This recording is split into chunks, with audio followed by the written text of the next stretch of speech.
সালাম আলাইকুম। বর্তমানে ইরান, আমেরিকা এবং ইসরায়েলের মধ্যে যে যুদ্ধ হচ্ছে, এই যুদ্ধটা সমাপ্ত করার তিনটি পথ রয়েছে। ভালো করে ভিডিওটা আপনাকে শেষ পর্যন্ত দেখতে হবে। তিনটি পথ খোলা রয়েছে, তিনটি পথ। এই তিনটি পথ যদি সমাধান হয়, তবে হয়তো এই সমস্যাগুলোর সমাধান হবে এবং বিশ্ব শান্তি আসবে। এক নম্বর পথ, সেটা হচ্ছে ইরানকে পারমাণবিক অস্ত্র মেরে একেবারে পুরোপুরি ধ্বংস করে ফেলতে হবে। দ্বিতীয় যে পথটা হচ্ছে, সেটা হচ্ছে ইরানের কোনো ধরনের পারমাণবিক অস্ত্র বানানো যাবে না, শুধুমাত্র স্বাস্থ্য খাত এবং আপনার এই বিদ্যুৎ খাতের জন্য হয়তো থাকা যাবে, সেটাও থাকা যাবে না। এগুলো দুটি পথ। আরেকটি হচ্ছে ইসরায়েলের দখলদারিত্ব বন্ধ করতে হবে। তবেই হয়তো এই যে বর্তমানে ইরান, আমেরিকা এবং ইসরায়েলের মধ্যে যে ক্রাইসিস, সেগুলো সমাপ্ত হবে।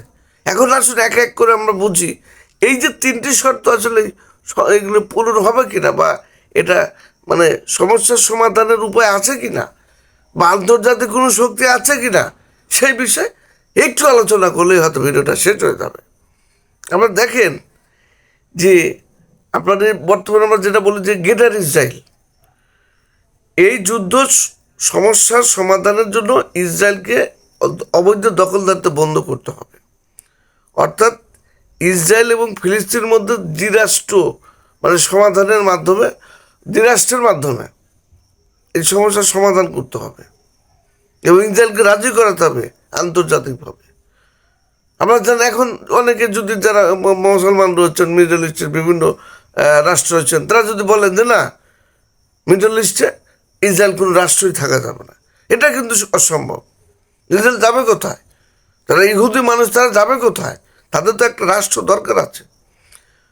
তো তো এ হলো বিষয়। এখন আপনারা দেখেন যে ইউরোপ মহাদেশে, সেখানে যান, সেখানে কিন্তু মুসলিম রাষ্ট্র রয়েছে, বিশেষ করে আলবেনিয়া, বসনিয়া, এরপরে আপনার মেসিডোনিয়া, বুলগেরিয়ার মধ্যে অনেক মুসলমান রয়েছে, সার্বিয়ার মধ্যে মুসলমান রয়েছে, ইউরোপে তুরস্কের যে অংশটা রয়েছে সেখানে মুসলমান রয়েছে, ইউরোপে বিভিন্ন মুসলমানরা জ্ঞান বিজ্ঞানের চর্চা করছে, আমেরিকা, কানাডা, জাপান, অস্ট্রেলিয়া, অনেক রাষ্ট্রে মুসলমান রয়েছে।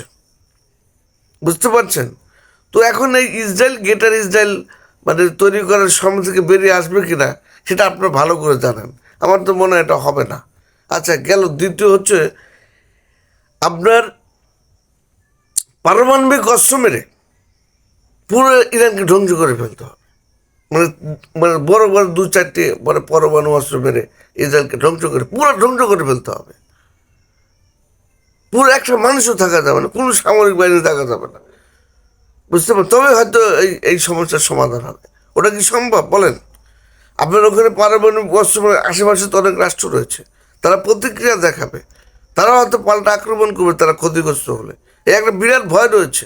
ইচ্ছে করলে সেখানে বড় সড়ো পারমাণবিক অস্ত্র ইরানকে ধ্বংস করে, এটাও সম্ভব না। আরেকটি পথ হচ্ছে, সেটা হচ্ছে যে আপনার ইরানকে কোনো ধরনের পারমাণবিক কর্মসূচি রাখা যাবে না, বিদ্যুৎ উৎপাদনের জন্যও নয়, স্বাস্থ্য খাতের জন্য না। অর্থাৎ পারমাণবিক কোনো সিস্টেমই থাকা যাবে না। আরেকটি বিষয় হচ্ছে মিসাইলের রেঞ্জ কমাতে হবে। এটা কমালেও হবে না, আপনার ইরানের পুরোপুরি সামরিক শিল্পে 0 পয়েন্টে নিয়ে আসতে হবে। এখন আপনার যদি বলেন যে ওই পারমাণবিক অস্ত্র বানানো যাবে, মিসাইল রেঞ্জও আপনার ইরান কমিয়ে দিল, যে আমরা মিসাইল বানাবো না, আপনার মিসাইলের রেঞ্জ একবার কমিয়ে দিলাম, তাও কিন্তু ইসরায়েলের সমস্যা। ইসরায়েল আমেরিকাকে বলবে যে তুমি এই ধরনের চুক্তি করতেছো, তাহলে এই যে তারা যে মিসাইল বানাবে, কারণ হচ্ছে যে গ্রেটার ইসরায়েল প্রতিষ্ঠার মেইন সমস্যা বর্তমানে আপনার লেবাননের হিজবুল্লাহ। এখন ইরান যদি ছোটো পাল্লার ওই মিসাইল, ড্রোন এগুলো বানিয়ে সেখানে ডেলিভারি দেয়, আবার সেগুলো যদি আপনারা জানেন যে লেবানন ইসরায়েলের পাশাপাশি রাষ্ট্র, সেখান থেকে ঘুট করে মেরে দিবে, সেটা কিন্তু ইসরায়েল মানবে না। বুঝতে পারছেন? অর্থাৎ এটা কোনোভাবে সম্ভব নয়। আবার এই আমেরিকার বিভিন্ন বিমান বাহিনীর রণতরীর মাধ্যমে কিন্তু আপনারা দেখেছেন যে যুদ্ধ করে আসলে সমস্যার সমাধান হচ্ছে না। আসলে এগুলো সমস্যার সমাধান হবে না ভাই। যতই চুক্তি বলুন, এ বলুন, সে বলুন, এর সমাধান হবে না। আজকে চুক্তি হবে, কালকে ভঙ্গ হবে, আবার ওই আপনার কিছু সময় পর পর হয়তো হামলা চামলা হবে। এভাবে চলতে থাকবে। যখন তার এনার্জি কমে যাবে সে পিছু হটবে। এভাবে হয়তো বিষয়টা একসময় এমনি এমনি ন্যাচারালগতভাবে সমস্যা হবে। আমরা বিশ্ব শান্তি চাই। আমরা মানুষ হিসেবে, আমরা যে মানুষের গ্রহণ মধ্যে আমরা শান্তি চাই। আমরা আসলে কোন জাতি, কোন দেশ, আমরা একটা বিশ্ব শান্তি চাই। বিশ্বকে শান্তি প্রতিষ্ঠা করার জন্য জাতিসংঘের যে আন্তর্জাতিক আইন সেটাকে আরও সমৃদ্ধ করতে হবে। আন্তর্জাতিক একটা সামরিক ফোর্স তৈরি করতে হবে এবং আন্তর্জাতিক যে আদালত রয়েছে সেটাকে আরও শক্তিশালী করতে হবে। ছোট ছোট রাষ্ট্রের নিরাপত্তা এবং তাদের মত প্রকাশের একটা অধিকার প্রতিষ্ঠার জন্য বিভিন্ন জাতিসংঘে একটা অর্গানাইজেশন ব্যবস্থা করতে হবে, অর্গানাইজেশন। এভাবে হয়তো আমরা একটা পৃথিবী, যে এই যে পৃথিবী, এই বিশ্ব শান্তি প্রতিষ্ঠা করতে হবে। যুদ্ধের মাধ্যমে, সমরাস্ত্র তৈরির মাধ্যমে এই বিশ্বে আদৌ শান্তি আসবে না। সবাই বিষয়টা বুঝতে পেরেছেন। সে ভালো থাকবেন। আল্লাহ হাফেজ।